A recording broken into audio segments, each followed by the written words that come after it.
And we are live, just like that, with absolutely no technical difficulties. We are live on air, everybody. Welcome to the Bharat Army podcast.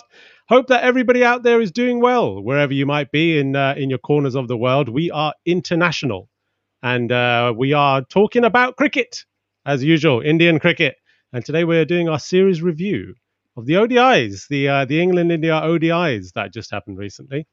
Lots to think about, lots to talk about for those ODIs. Let's see who our cricket connoisseurs are today who are with us on this show.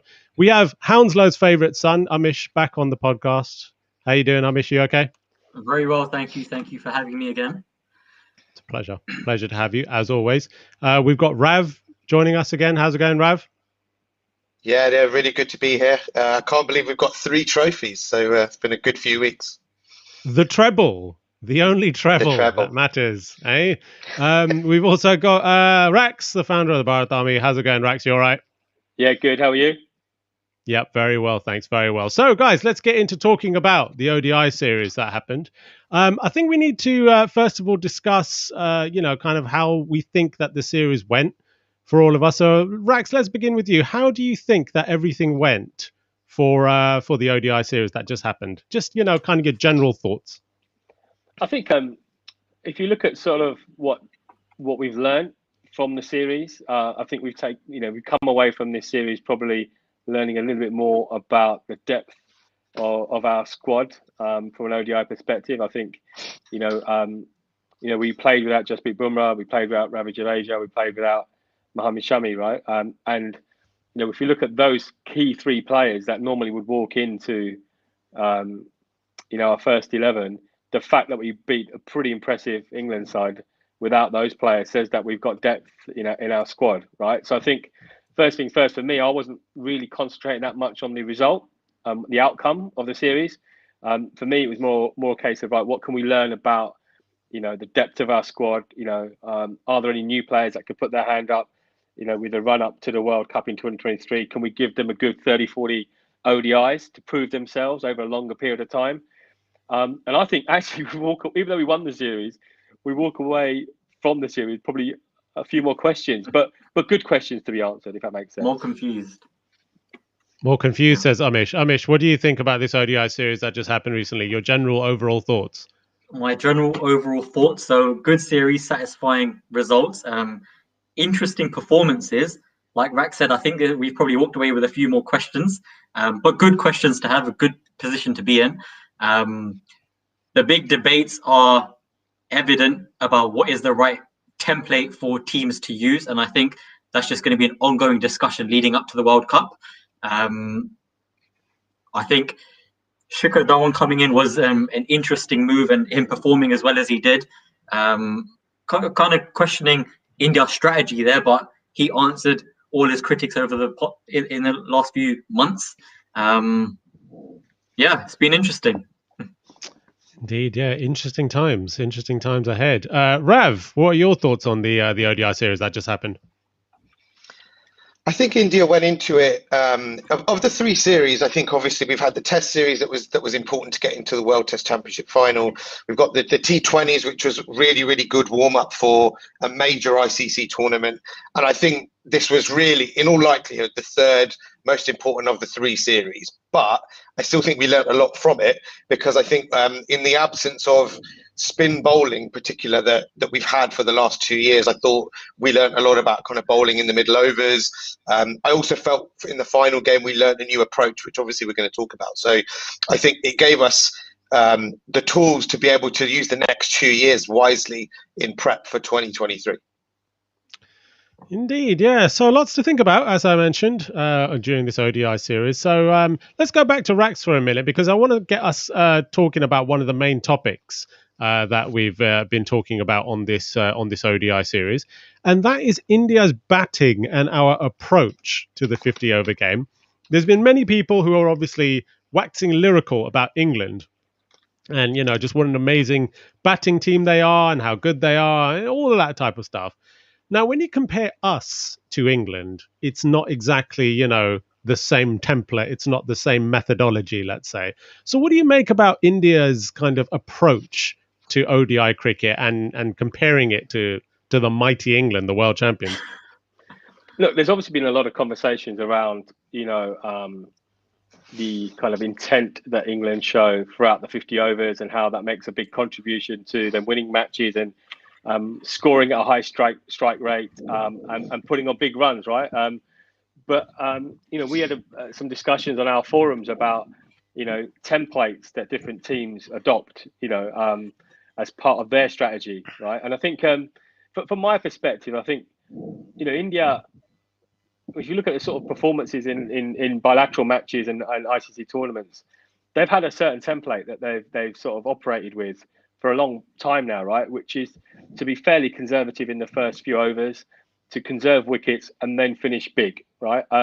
Now, if you look at their sort of performances in those tournaments and series, they haven't done that bad. They haven't lost many matches with that type of template, right? So, I'd question whether we have to sort of adopt a slightly different strategy, a different template. I think we can improve, and I think that was your general discussion, that the template that we've got is perhaps the right template for the players that we've got in our squad. But there's definitely areas that we can potentially improve on that template. I think there were some conversations that we played too many overs at the beginning, too many dot balls, and I think that's a fair assessment.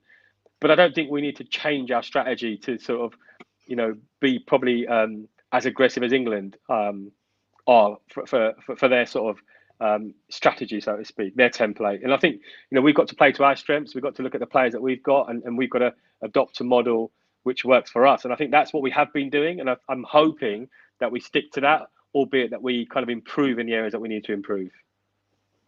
Indeed, yeah. Let's get Rav back for a minute, because I want to pick his brain on this topic of India's intent and the template and kind of the method that we play with. If I can just use a football analogy for a minute, just, stick with me, everyone. Now, back in the day, you used to have 4-4-2. People who grew up in the 90s will remember 4-4-2. Obviously, 4-4-2 is a thing of the past now. I mean, I don't think we're hardly ever going to get teams playing a good 4-4-2 system anymore. And now you've very much got those wingers who are kind of, those scoring wingers, people like Ronaldo and Messi and Salah and Rashford and all of these kinds of players. So, Rav, do you think that India are in danger of becoming a little bit of a dinosaur, so to speak, in ODI cricket, with these keeping the wickets in the beginning and then going hard at the end? I think it's very easy to look at it as an England thing, and do we need to be more like England thing? I think in general we have to appreciate that it's 350 is par on absolute belters these days, and 350 is chaseable, and on average you would say that if we had Bumrah back, if we had Shami back, then maybe we'd be able to save more runs, and maybe you wouldn't therefore need the bigger totals. But I think it's kind of, you can't really get away from the fact now that teams really bat really deep. Even the team management made reference. They'd like to be getting kind of the 360s, etc. My only thought about the way we do it at the moment is that it's risky. But if you have to make up quite a lot of runs in the last 10, and for example, England hold back, I don't know, 4 overs of Jofra Archer, then 120 in the last 10 suddenly becomes quite difficult. So I just feel that there are maybe multiple ways to skin that, and I think that if we go a little at the beginning and you get it instead of 40, and then in the middle phase where you saw Bunt and Pandya in the third game, they were brilliant. Rav, sorry, just playing devil's advocate. Yeah, I guess you said if you have a quick start, then it becomes possible to get the big 120, 140 in the last 10 overs. We had that in the third ODI, and we couldn't get the 120, 140 runs. So it doesn't always work.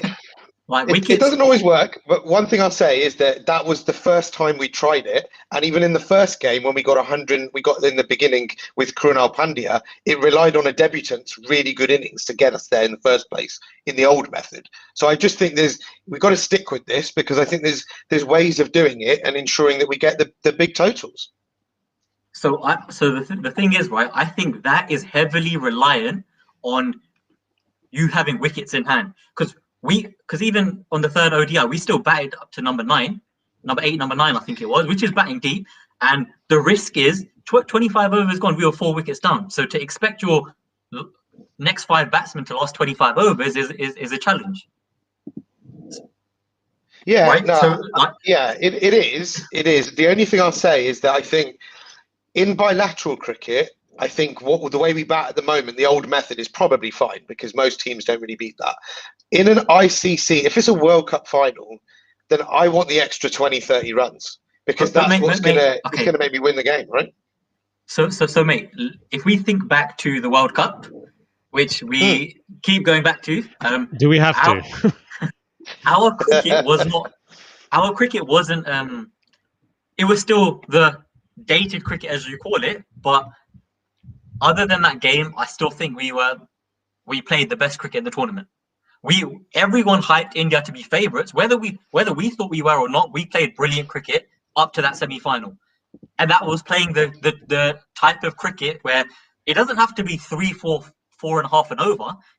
Even if it's 4.5, 5 and over, but with wickets in hand, which is the key thing. Yeah, that allows you to go hard after. And as long as, to be honest, whether we get 350, because in the series against New Zealand, I can't remember the scores, but I don't think anyone hit 300 because of the pitches, right? So 350 is never necessarily like that's an ideal situation with all things going well. But as long as you're doing better than the opposition, I don't give a crap if it's 300 or 350 or 250, right? Yeah. No, I get it. I think for me though, I just think that if you look at where strike rates are going, you look at England. I mean, Sam Curran, right? Number 8, highest ever score by equal highest ever score at number 8 Respect. in an ODI. No, So, respect. I mean, that is you've got to be able to allow for an innings like that in a big game, and that's why. Mate, I don't think we can allow for it. Like, it's nice to have in the bank in your back pocket if you need, but like, surely you're not saying we have to rely on that because that's the problem. I don't think right? we have to rely on it, but I think one thing's changed a little bit in the last 2 years, which is we don't have 2 really good wrist spinners taking lots of wickets, which Correct. means I think we need more runs. I think at the moment it's that simple because Shardul goes for lots of runs, right? But he takes 4 wickets a game, so that's brilliant. But so that's where, because when Shardul comes back, Jasprit comes back, and with Bovey bowling as well as he is, I'm not too concerned about Shardul getting hit for 7, 8 and over because he's going to be taking wickets in that time, and the remaining times, hopefully, we'll have our frontline bowling attack, and therefore we won't be conceding 350 runs and relying on our batsmen to have that blistering start. I don't think that it's necessary for us to take our batting to that approach, which means we're kind of moving away from our comfort zone when it's not worth the risk. It's not worth the risk, in my opinion. So what risk do you really, if you look at the first 10 overs of the third game, I agree. There were a few comments that England didn't bowl great. And if I'm honest, they didn't bowl great, right? But if really, I don't really think we took that much risk. No, mate, look, the number of shots that were played in the air where there was a chance of a catch and don't. What's wrong with playing in the air? What's wrong with playing in the air? So then you're backing yourself to go over that infield, which is fine. But if that doesn't go wrong, then your number 2, number 3 is in. And but think about it.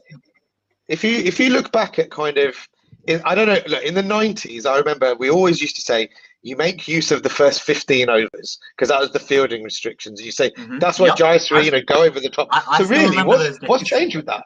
Nothing's changed with that. So hold on. No, but hold on. We're not saying we can't. We're not saying it's more a case of not taking those unnecessary risk and still going at 5, 6 and over, 5, 6 and over. I don't think that if we can do the 7, 8, great. But if it's a case of doing the 7, 8 and over and being 2 down by 20 overs, I'd rather not do that.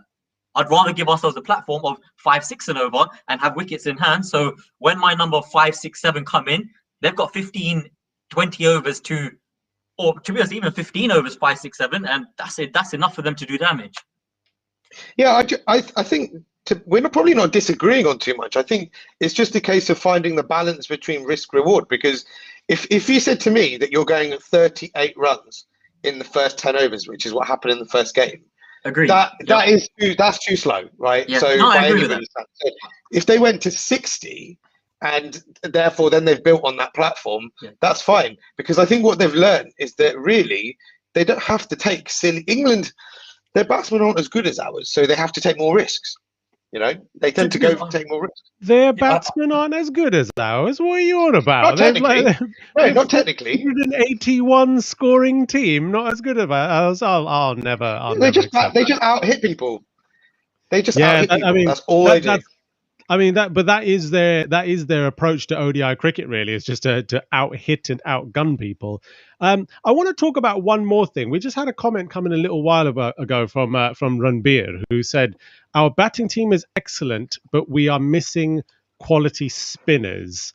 Look, I think we need to sit down and have a chat about this now, because I think there is a crisis building in Indian cricket and no one is talking about it. It's like that movie The Big Short, in which, you know, all of these guys, you know, see the housing bubble about to crash and nobody's doing anything about it. I think that we've got a real problem at the moment with our spinners, in that we're just not producing the spinners, the next generation of spinners who are supposed to be those quality world-class spinners in white ball cricket. Obviously, red ball, you know, we saw the trouble that England had against Akshar Patel in this past Test series. I don't think we have to worry about Test cricket. It's the white ball cricket which is worrying me quite a bit. And the fact that Kuldeep and Chahal look like they've pretty much fallen off the face of the planet at the moment. Obviously, we all remember the 2007 Champions Trophy final, Jadeja and Ashwin, and how much they got smashed. Management obviously made the plan to blood in Kuldeep and Chahal for the long run, and it didn't work out. By the time we got to the 2019 World Cup, Jadeja was pretty much our frontline spinner all over again, and Chahal and Kuldeep hardly played any games. He played one or two, but Chahal got smashed throughout that tournament. Rex, I think that this is a massive crisis. I think it's a huge crisis, and I think that no one is really talking about it. We're talking about our batsmen, and, you know, can they outbat England and, you know, these massive gun batters that England have? But surely the problem is not our batsmen. I think everybody is just looking in the wrong place. Yeah, look, Ash, I'm with you, right? I mean, if you look at sort of what Team India's strengths have been in the past, they're complete role reversals, right? I mean, in the past, we relied on our spinners. Even recently, Kohli, you know, used to throw the ball to someone like Chahal when he needed a wicket. You know, he was his go-to man if he wanted a wicket in the white ball format. Chahal can't even get into the side right now, right? So, and if you're watching this white ball series, you are seriously worried from a spinning perspective in terms of, you know, who is our go-to option now, right? You know, granted, Jadeja hasn't been playing, but is Jadeja the same, you know, spinning bowler that he has been in the past in the white ball format? I'm not sure he's necessarily that kind of go-to bowler from a spinning perspective in white ball cricket like he is in Test cricket, right? And you know, I mentioned earlier on that we come out of this series with more questions, I think, than actually answers, and I think that is a big question for us. And I think, look, you know, if there's a discussion happening right now and there was a priority of topics of discussion within the hierarchy in team, this is the number one topic for me. Yeah, I agree. We speak about the intent, we speak about sort of, you know, the template that India play with, but we are playing 2 ICC World Cups in India, right, on our home ground, and yet we don't know who our frontline spinners are going to be for those 2 tournaments. So I agree with you, Ash, right? I believe there's a crisis, right? And the thing is, for me, which is, I guess, the worrying thing, is if you asked 100 Indian cricket fans today, who are your 2 options, right? Who are your first picks? I think you'd get 100 different answers, right? Because I don't think there are 2 standout spinners in white ball format today that we could say that these are our best options, right? I think you'll get a blended approach. I think you'll get some people who want to stick with the kind of cool char combination because that's who we've had for a while, right? You'll get some people who say bring back Ashwin, but realistically, is Ashwin the man for us in 2023? How old is he going to be? Look, Rax, I'm going to ask you a very difficult question here. You know, you're obviously saying, you know, should we bring back Ashwin and everything? And obviously, there's a few comments coming in just saying, you know, Ashwin seems to be what everybody is saying is the answer to all of our problems. But, you know, with the Ashwin thing, you know, is it not quite just, I guess, not admitting defeat, but just a little bit sad that we're having to just go back to Ashwin and Jadeja, because Ashwin and Jadeja look like, for the T20 World Cup and the 50 over World Cup coming up, it seems like it would actually be irresponsible not to pick those two, because I can't see anybody else being able to claim those spots. Obviously, a few people have mentioned Washington Sundar in the comments as well. Washington Sundar and Akshar Patel got smashed in the T20s. Yeah. Listen, my view is really simple. I'm going to look slightly short term and then a little bit more medium to long term, right? I think for this year's T20 World Cup, if Ravi Ashwin has a good IPL, we have to pick him, right? Without a shadow of doubt, we have to pick him, because you have to look at sort of him as an individual over the last year or so. And I've got a huge amount of respect for him, right? He's fought his way back in terms of, being in the reckoning for the test side. People were saying Jadeja has to be our first pick. How he's performed over the last 12 to 18 months is phenomenal, right? And his mindset is in the right space right now. So for me, for this year, for the T20 World Cup, Ashwin has a good IPL. He has to be picked for the T20 World Cup. Then we've got to think a little bit beyond this year, right? Is he the right man for us for Australia? Is he the right man for us in 2023? That's where the question mark is for me, right? And for me, I think if I'm in the hierarchy of the BCCI, I'm starting to think, right, who are my long-term sort of options in the spinning department, looking forward to Australia and looking forward to 2023. And that's where the question marks are for me. Yes, indeed. Yeah, this is why I just kind of think, Rax, that I think that the talk of intent in the batting is a little bit of a red herring, because as I'm sure you will be able to tell us, if you would indulge us on your cricket memories for a moment, that with these scores of 300, 330 that India were making in this series, and Johnny Bairstow obviously going berserk in that second ODI, many moons ago we had two guys called Anil Kumble and Harbhajan Singh who would have had England on an absolute leash with a score like that. Yeah, look, absolutely. And I think, the challenge we have at the moment is we don't have the quality of spinners that we had, like you just mentioned there, in the past, right? And where have they gone though, Rax? Where have they gone? Because this is India. We're supposed to be the spinning country. Yeah, but look, if you look at sort of the trend in India at the moment, right? If you're a young kid at the moment, you're growing up, do you want to be a Jasprit Bumrah, or do you want to be a Kuldeep, Yadav, or a Chahar, right? And I think at the moment, you look at sort of, sort of who these kids are looking up to, and those fast bowlers are the ones that, that's why we've got depth in that department right now, right? Everyone wants to be, one of those fast bowlers, right? And I think we've got to go back, and I think we've got to think, right, there is talent in India. We've seen it in the IPL. I think we've got some really good young kids coming through. Hopefully we spot some talent, this IPL. We nurture that talent. We spotted them in the last couple of seasons. Let's give them a chance, right? I've got a huge amount of time for someone like Ravi Bishnoi. I think he's potentially the future from certainly white ball cricket. I'm not sure about red ball cricket, but from a white ball cricket perspective, let's give him a go. Let's give him a chance. Give him a chance, yeah. Amish, let's go over to you now with India's spinning problem. What have you made of the quality of the spin on display in these ODIs? So yeah, I'm not sure. I was surprised for Kuldeep to be given a chance. I think using Kuldeep's time, with all due respect, is over. They're just not the same bowlers. It was so sad, wasn't it? It was so sad just seeing the way that Kuldeep just capitulated in these ODIs. It was, but I'm not sure. Clearly, we're still banking on things to turn around, and I'm not sure why. Because when they were that spin combo in our limited overs game, they were taking wickets regularly. So even if they went for runs, it was okay. Now they're not taking wickets; they're still going for 8, 9, and over. And to be honest, we've got other bowlers who have come in who can break those partnerships and take those wickets. So as long as you've got someone else on who can keep it tight, and when like Bhuvi, no words for him, but his economy rate is anyone who's bowling 4, 5, and over in today's day and age is brilliant. Jasprit Bumrah, and hopefully when Jadeja comes back, he's known to keep it tight. He's known for line and length. So that's a lot of like good tight bowling. So I'm hoping we're not as reliant on like it was Shardul coming in, who's looking like a wicket taker. Takes away some of the pressure from us relying on Kuldeep and Chahar as much as we used to. I also think that, as Rax said, Ashwin has to be in the reckoning because he's just been absolutely fantastic over the last 6 months. When someone's confidence is as good as it is, like his, we can't ignore that. So hopefully he has a good IPL.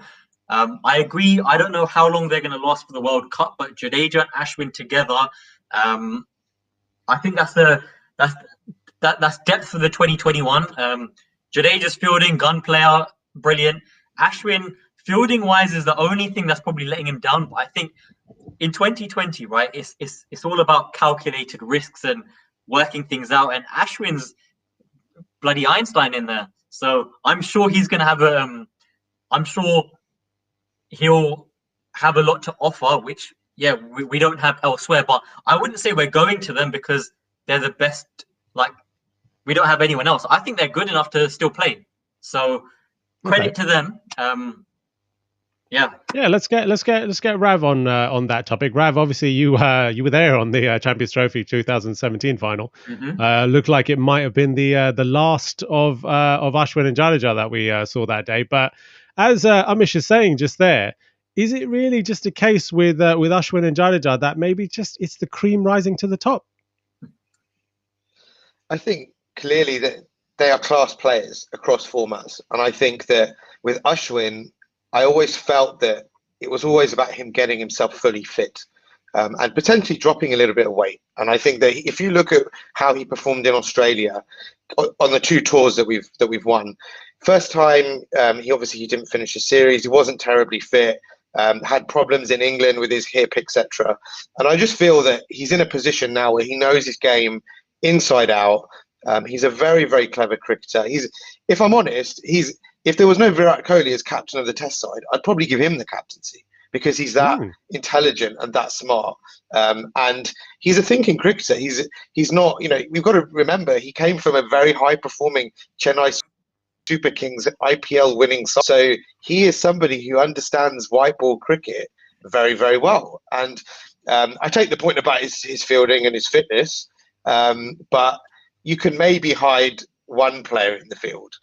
You can't really hide any more than that. So I think that he's got to take wickets.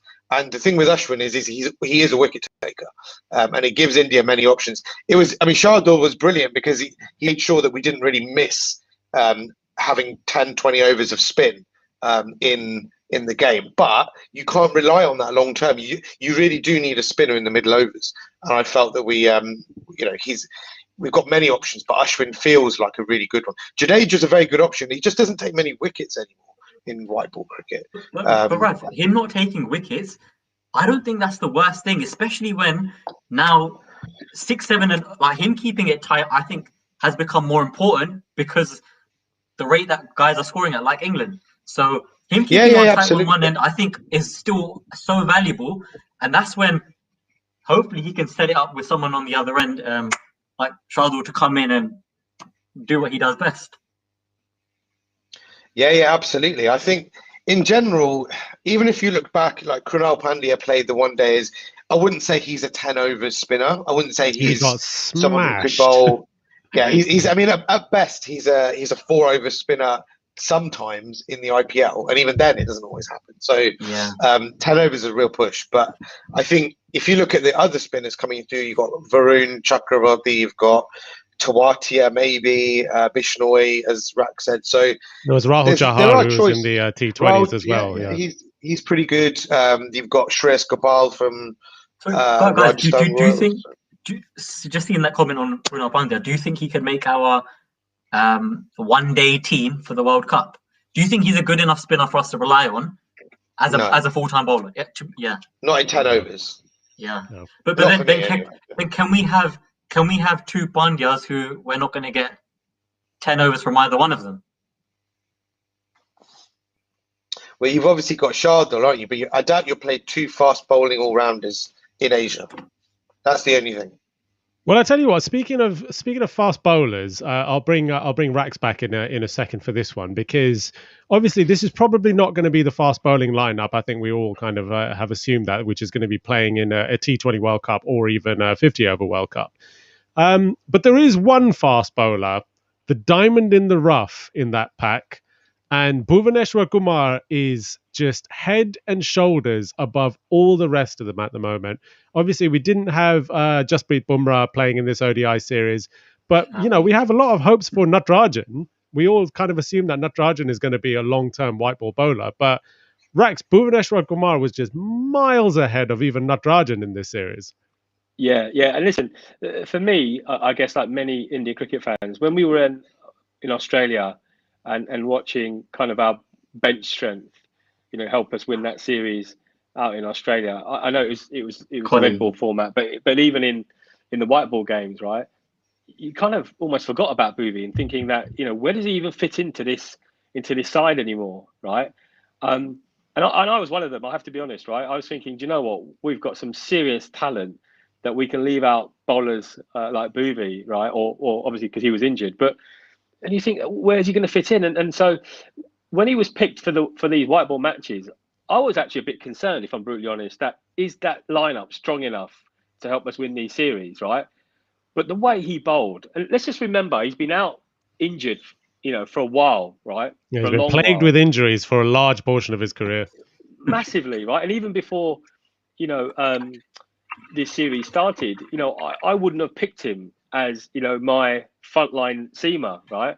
Or swing bowler even. But for him to come in and perform the way he does, right? He showed his experience, which I think is massive, in terms of what we need going forward. If I'm the opposition opening batsman, I don't want to face him. Not the way he bowled in this series, that is for sure, right? And I'd go as far it was a case in point, Rax, on that first over that he bowled to Jason Roy in the third match, where Roy was actually smashing him for the first few balls, and then the last ball, just a quality ball, like swung back in and castled his stumps. You just don't know, do you, Ash? Right? Because he's got the ability to bowl, 4 or 5 in swingers. Then if he wants to bowl an out swinger, he could do it at will, right? Now, if you're an opening batsman, right, regardless if you hit a couple of fours, that's in your head. You're conscious of that. Bhuvi's got that ability to do that, right? So up top at the beginning of an innings, I think, he's so crucial for us if he can continue to bowl the way he is. And I'd go as far as to say that him and Jasprit are 2 of the first picks in our white ball format. You can't leave them out. If he's bowling like this and he's fit, you cannot leave him out. Absolutely not. Yeah, 100%. Yeah, Rav, the return of Bhuvaneshwar Kumar in the team kind of has come to brighten up all of our kind of outlook, I think, because, as India fans, I think all of us just have such a soft spot for Bhuvaneshwar Kumar in this team. Yeah, absolutely. I think kind of memories of 2013 Champions Trophy, 2014 England tour, where he was really just bowling vintage in swing and out swing, and really just you look at Jimmy Anderson and he was matching him, ball for ball in that series in terms of skill, and so I think he's definitely a very welcome addition back into the side. It's good. I mean, it takes time, and I think he's taken his time to come back from a back injury, which is obviously very serious. So I think the news that he wants to come back for tests in England is hugely welcome, and we shouldn't underestimate if that gives India a massive advantage now going into the series. Not saying we're the favourites, but that could be a game changer because he got 50s on the last tour that he played as well. So for him to come in for certain test matches, not every game. And I think, one thing we're going to talk about in the coming months is how do we utilize the bench, and how we utilize the bench is to protect players like him, because how you protect players, he's your diamond players where you need them for certain games, and that if they come into those games, they'll perform, but they can't play every game. Bumrah's probably in the same bracket now because he also plays all 3 formats. So I think how we manage them is going to be really, really key. And Bhuvi, just vintage bowler. Like he's one of the bowlers that you look back at when you follow India, you enjoy watching him because it's an art, it's a skill, and it's an absolute joy to watch. Yeah, and as you just saw there up on our screen just a little while ago, we asked the question to everybody on our chat, just saying, should Bhuvaneshwar Kumar return into the test team? And of course, we will all be there in the tests coming up in England. Amish, your thoughts? So, just to Rav's point about diamonds that we have that we need to look after, sounds like we've got a few good diamonds coming through who we really do need to protect. Bumrah, Bhuvi, Pandya, Ashwin. Like it seems as though we're going to have to be very strategic. Yeah, Rishabh Pant. Delhi Capitals captain Rishabh Pant obviously is somebody that needs to be wrapped in bubble wrap at the moment as well. Yeah, but I guess it's a good situation to be in. Although because like Rax said, I Bobby wasn't in my starting 11. To be honest, I wasn't even sure if he's going to make the squad because of the lack of games he's played. But now it's a real dilemma of who he comes in for, because we've still got the likes of Shami, who, to be honest, he hasn't played that much after the World Cup, but yeah, as you can see on the screen just there, the name of Mohamed Siraj is obviously right in there with the picking order. So where are all these guys going to fit in? For test matches, we've got probably a few too many bowlers to pick from, so I'm not sure how it's going to work. But for all three formats right now, when we've got a full fit squad, touchwood, we will be in a good position. Like, we've got some very tough selectors, man. They've got a tough job in front of them. Yes, indeed. Yeah, I'm gonna bring back Rax just for. Oh yeah, go on, Rav.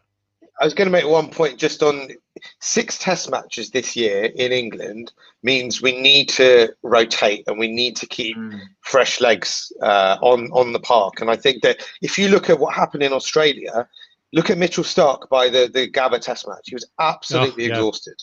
Yeah, they were all gassed out of their heads because they didn't, there was no other bowlers that came into the side. So, and I think India had a real advantage there. So I think in the England tour and the World Test Championship, how we bring the bowlers in and rotate them is going to be really key, because England will be doing that as well. But is there not a risk that we're going to become like England, where 1 minute everyone's praising them for rotation, the next minute they're questioning them for their rotation policy? It's not to take players out who are doing well. It's what it is that I think if it was me, I'd have a chart on the wall and I'd plan the 6 games and I'd be right. Where do I think, the first 3 games I believe are going to be swinging wickets in England. And the second 2 games, which is at the Oval and Old Trafford, I think in September is going to spin. So what you do is you plot it out and you say, right, you can't have every bowler bowling every game, because how is Bumrah going to bowl in the T20 if you've made him play 5 tests in England, 6 tests in England? True. Yeah. Yes, indeed. Yeah. I'm just going to bring back Rax for 1 second, because obviously, we've talked about, the result of this ODI series. We obviously won the series 2-1. We've talked about some of the cracks in the team which need to be addressed and papered over. There is one thing, Rax, which is starting to become not quite an issue, but just a little bit annoying now. Vegan celebrity Virat Kohli is struggling a little bit to get those 3 figures, and it's just becoming a little bit of a thing now. Yeah, listen, if you can win matches and series without, arguably the number 1 white ball cricketer that the world has seen in many a years, not contributing big runs, I'll take that all day long, right? And I'll say long may that continue until tournament time. Right? we want Virat Kohli to score his runs when it matters the most, right? So for me, I'm okay with him, not contributing hundreds right now, because he'll be the first person to say is that it's the result that matters the most, not whether he's scoring hundreds, 50s, or whatever, right? But there will come a time, and more often than not, it'll be when we need him the most in tournaments that we need him to step up, And look, let's just hope that he's saving his best form, for October, November, later on this year, from a white ball perspective, and obviously for the World Test Championship, right? That's when we need him to score those big runs. Well, one thing I would say. Oh, go on, Rav. England, he scored 600 runs in the last series here. So I think he needs a lot more support this time from other players, because 600 runs in 5 tests is really hard. So if he doesn't get 600, and I'm sure he will get 600 or more, but you need other players to bat around him because it's not easy to score that many runs in England, and he did it last time, but there's no guarantee. So you need the others to bat around him, and because the pressure on him is always so huge.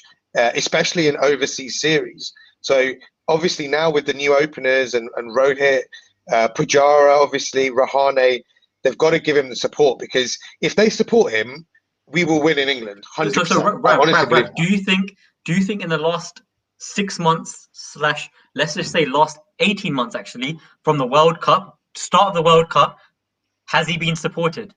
Because we've been winning, and he hasn't fired. The thing is, if you look back on this series and you look at a couple of the innings in the test matches, I know he got a couple of ducks, whatever, but the day 5 batting in the test matches, then some of the T20 batting where he was man of the series. Brilliant. It's almost like he's just a one shot away, and he kind of got himself out. I never thought he was batting badly at all. This is exactly why I don't care, and I'm sure he doesn't care. I really don't want people to start talking about no hundreds, because otherwise we're going to go down the Tendulkar 99 centuries route. As long as he keeps batting the way he's batting, and the way watching him bat is absolutely incredible right now. In the 2020s, how he manipulated the field as well as he did, I can't get that out of my head, but that's inspiration. So I don't think there's any question. I don't really care about his 100. And even in the World Cup, that big if it was tournament, me, I would be saying that.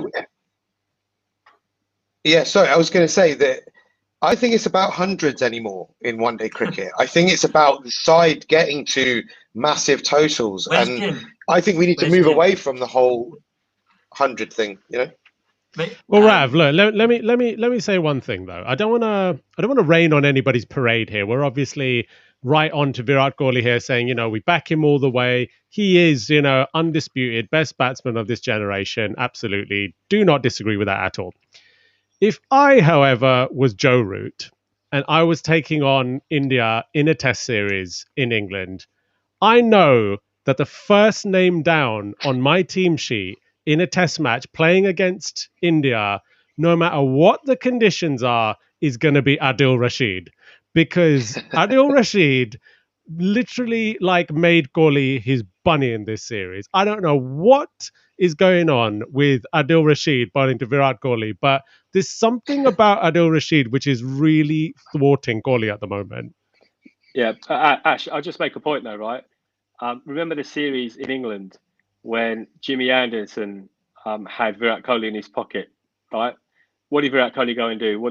How did he come back, in the next series? So Virat Kohli is the kind of player, he will be his biggest critic, and he will look at the way that he has lost wickets, which I think is evident to everybody, right? Clearly he's got an issue, right? And he will work on that, and he'll make sure the next time he faces Adil Rashid, he will not make the same mistakes that he's made, and that's what makes him a champion cricketer, right? That's what makes him as good as he is, right? I've got absolute confidence in Virat Kohli, the batsman. He looks introspectively at his game, probably deeper than anybody else does. He doesn't need people to tell him. He'll work on his game and he'll come back stronger. So I'll go back to the point that I'm okay with Virat Kohli not contributing big runs, because if we played back 10, 15 years ago, there was a couple of batsmen that we used to really rely on, right? In particularly in white ball cricket. And if they got out, that was a match pretty much done. We're not in that situation anymore, right?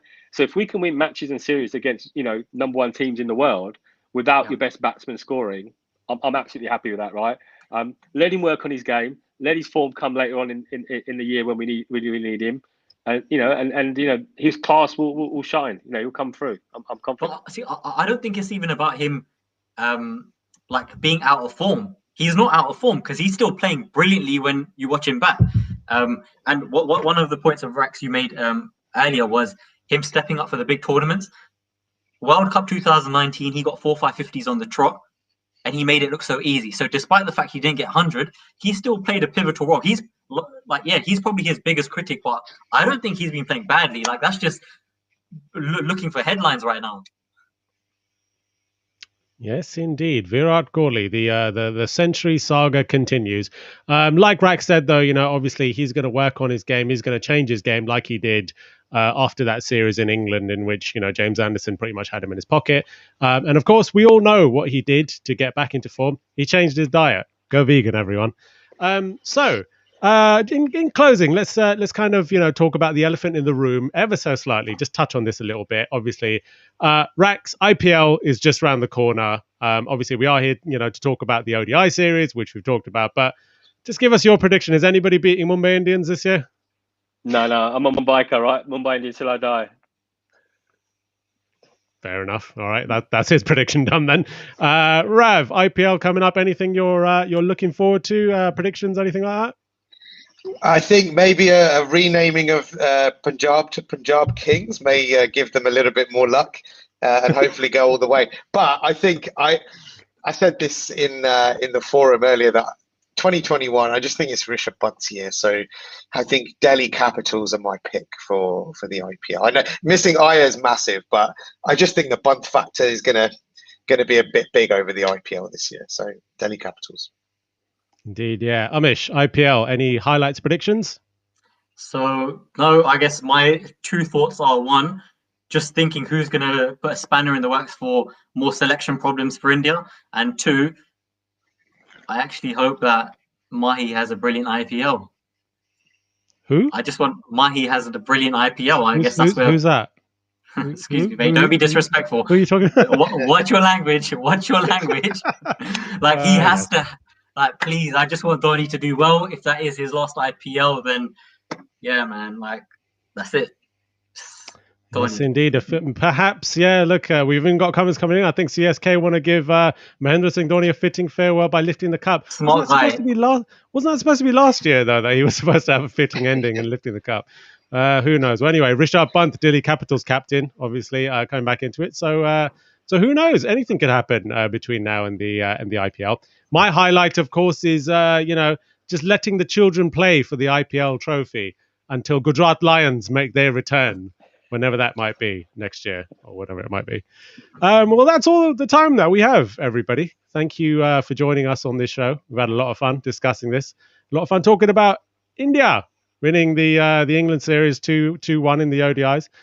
Thank you very much for the comments, everybody. Let us know what you think about this series. Let us know what you think about Virat Kohli's centuries.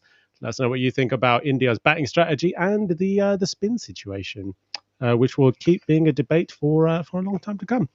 Right, thank you very much, and everybody, we will see you on the next podcast. Thank you very